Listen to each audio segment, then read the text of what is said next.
विधानसभा speaker द्वारा एक आदेश निकाला गया है जिसमें निलंबन वाले 6 विधायकों को सदन की कार्यवाही में शामिल नहीं होने के आदेश निकाले गए हैं, जिसको लेकर कांग्रेस नेता गोविंद सिंह डोटासरा ने आदेश की कॉपी दिखाते हुए कहा कि यह 6 विधायकों को जहां पर कार्यवाही होती है शामिल नहीं होने के आदेश स्पीकर की ओर से निकाले गए हैं। स्पीकर ने जो आदेश निकाले हैं उसमें निलंबित विधायक सदन की कार्यवाही में शामिल नहीं हो सकते हैं, लेकिन सदन में प्रवेश कर सकते हैं।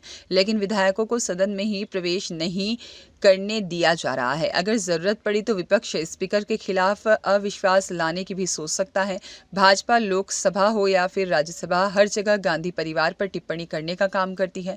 भाजपा ने तो सिर्फ एक एजेंडा चला रखा है। कांग्रेस के जो विधायक निलंबित नहीं थे वह अंदर जाना चाहिए थे, लेकिन उनको भी रोक लिया गया है। कांग्रेस के विधायक अब चर्चा करते हुए आगे के निर्णय लेंगे। ये देखिए, राजस्थान की विधानसभा में माननीय स्पीकर महोदय का ऑन रिकॉर्ड ये बयान है, उनकी व्यवस्था है कि जो 6 निलंबित विधायक हैं वो केवल वो जो गोल होल है जिसमें सदन की कार्रवाई चलती है उससे बाहर रहेंगे।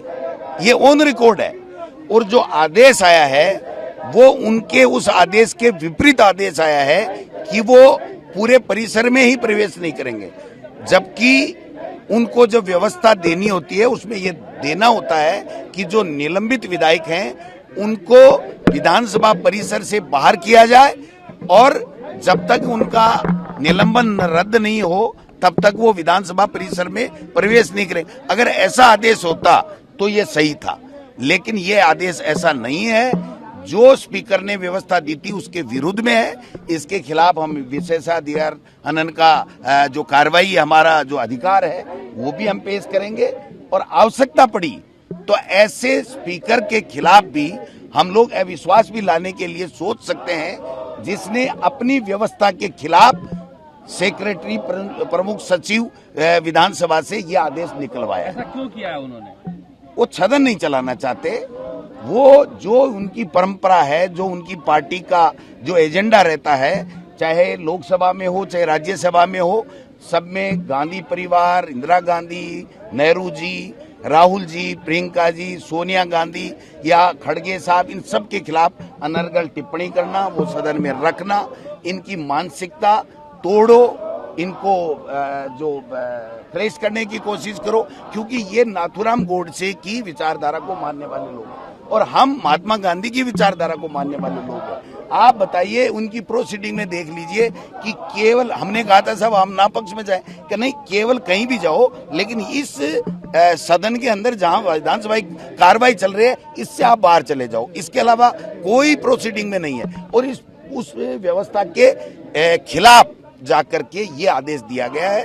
हम जो मेन गेट बंद है, अगर हमारे विधायक जाना चाहते थे जो निलंबित नहीं है उनको भी यहाँ गेट पे रोका गया है।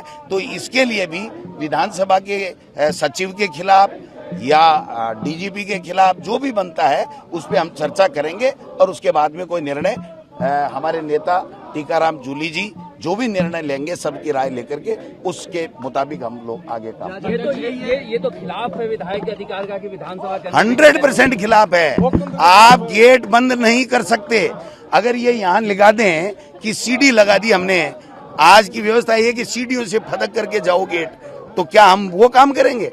ये विधानसभा केवल स्पीकर के लिए या बीजेपी की दादागिरी के लिए नहीं बनी है। ये विधानसभा राजस्थान की जनता की है, जनता के चुने हुए जनप्रतिनिधियों की है। ये दादागिरी जो तानाशाही है ना, ये जो ऊपर से चल के नीचे तक आई है ना, राजस्थान में नहीं चलेगी। ये धरना देंगे क्या अब आप लोग? जाजम तो तैयार हो गई। अब वो तो जो भी निर्णय हमारे लीडर लेंगे उसके मुताबिक हम काम करेंगे। वो अंदर पक्ष के क्या चला रहे हैं उनको पूछो, अंदर से पूछो उनमें क्या बीत रही है। एक मंत्री के कहने से बाबू नहीं लग रहा। मुख्यमंत्री और स्पीकर की 4 महीने में कोई बात नहीं हुई, टेलीफोन भी नहीं, एक दूसरे का अटेंड करते हैं। इनकी जो हालत बनी हुई है ना, अलग से पूछ लेना। आप तो पत्रकार हो, खोजी पत्रकार हो, खोद लेना। मैं जो कह रहा हूँ बड़ी जिम्मेदारी के साथ में कह रहा हूँ। कहा कि एक व्यक्ति सदन को हाईजैक, ये हो सकता है क्या कि एक इतना बड़ा हो गया, मैं इतना बड़ा हो गया कि सारा विधायक दल हमारा जो है, सारे सीनियर लीडर हैं, ये कह रहे हैं कि साहब ये निर्णय ये वो गलत है और हम सही हैं। जब बात खेद प्रकट करने की संपूर्ण घटनाक्रम पे हुई तो मैंने बड़ा दिल दिखाते हुए हमारे नेता के आदेश पर हमने कर दिया खेद प्रकट। वो मंत्री, उस मंत्री का बयान जो बाहर ये कहते हैं कि हम सदन से एक्सपेंस कर देते, विधानसभा स्पीकर भी तैयार हैं, हम माफी भी मांग लेंगे, वो तो आज भी वहां पर प्रोसीडिंग में कायम है और मंत्री स्वागत करा दे घूम रहा है बीजेपी कार्यालय में, और हम बाहर बैठे हैं जनता के मुद्दे लेकर के आए। इनके पास क्या मुद्दे हैं जी? इनको तो मेज थपथपानी है कि भजन लाल जिंदाबाद, भजन लाल जिंदाबाद, बजट बहुत जोरदार बजट। इनको ये पता ही नहीं बजट होता क्या है। अरे इसमें तेरे को क्या दिया है? 80% MLA का नाम तक नहीं है उस बजट के अंदर उनके विधानसभा क्षेत्रों में। सुनील शर्मा की रिपोर्ट।